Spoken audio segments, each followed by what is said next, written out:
Hey everybody, Josh Denbo, consumer protection attorney. I do what I do because I care about getting things right for people. I have a law license that allows me to do right by the world. That may sound corny, but it's why I do things. It's what I do. I'm a passionate guy. I want to talk today about reverse mortgages. What's a reverse mortgage and why is it bad for you? And what do you do if it turns out that your parents had a reverse mortgage and you didn't know? That's a problem. Okay, a reverse mortgage is a mortgage taken out where the bank, or it's a reverse mortgage lender, gives your parents or an elderly person above the age of 62 the right to stay in their own house for a long time and to cover and put a pile of money in their hands and cover debts and all that kinds of things and all that kind of stuff. And it sounds great to certain people because there's a lot of selling by the reverse mortgage community about it because they make a ton of money. The interest rates are bad, the repayment is bad, and it ends up usually with a reverse mortgage company taking the house at the time of the reverse mortgage borrower's move out, death, incapacity, all kinds of stuff. I'm not going to tell a horror story about a current case right now about a reverse mortgage. I'm going to be able to fix it, but it's just an example of how predatory and stupid these products are. Now, I've talked to friends and colleagues or other attorneys who are estate planning attorneys and who tell me, Josh, you're not right. Reverse mortgages are useful in our practice. Okay, fine. You're an expert. Okay, you can build the right reverse mortgage situation, and everybody in the family knows there's a reverse mortgage. They know why, and you've counseled them on all their options. Okay, fine. I imagine that an estate planning attorney with competent expertise looking out for the client's best interest could, in fact, find a situation in which a reverse mortgage is a valuable thing to do. But the people who get reverse mortgages aren't sold. You don't see the marketing pieces to estate attorneys. You see the marketing pieces online to people who are 62 and worried about paying their bills and are ripe for predation.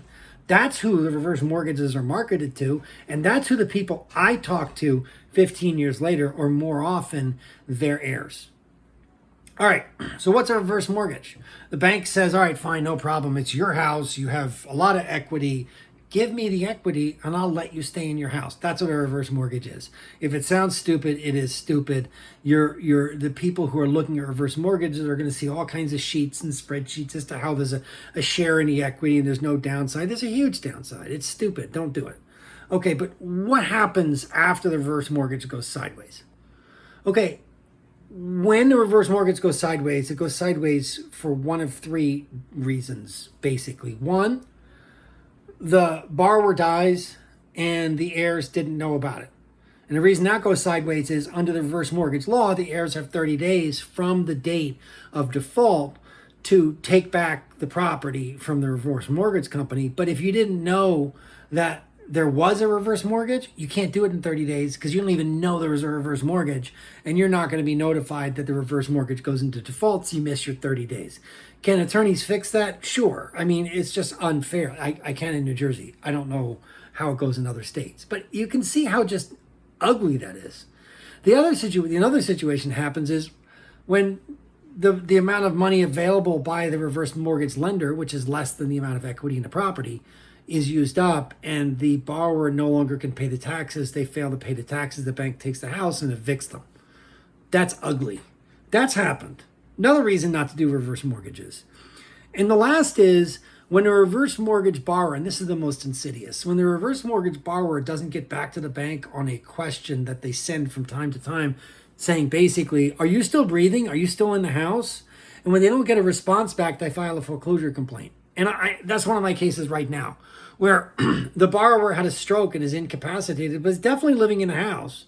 But he had a stroke. He's incapacitated. You can send him as many mailings and emails as you want. He's never going to answer to them. He's not competent, but he's okay to live in the house with the support that he's got around him. So they filed a foreclosure complaint. I reached out to the attorney representing the bank, and I said, listen, he was incapacitated when you sent the letter. So clearly your foreclosure complaint is wrong. You're saying he's left the property and he hasn't. Here's the proofs. And the attorney actually wrote back and said, that doesn't matter. Oh, really? That doesn't matter? All right. This is going to go poorly for you when I sue you under the Fair Debt Collection Practices Act. But the argument made to me in response was stupid.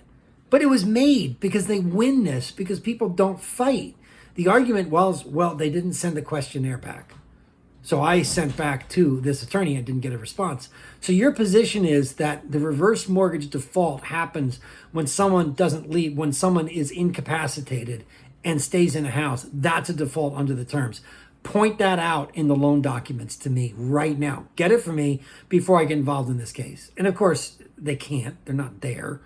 Those terms aren't there. It's just stupid. And sorry if I'm on a rant, but reverse mortgages really, really piss me off.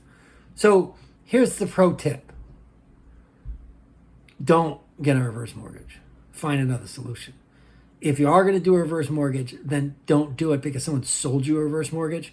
Go drop some dollars on a good estate attorney, estate planning attorney, and say, Billy Bob or Linda, this is what I've got. I've got this money. I got this asset. I got 4 kids. My wife on her first marriage has 2 kids. We need some help planning this out. What should we do?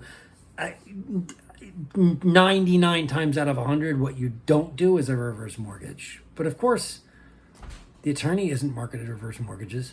You were. There's a reason for that. They know better. And now you do, if you're watching this video. All right, everybody. Reverse mortgages suck. Later.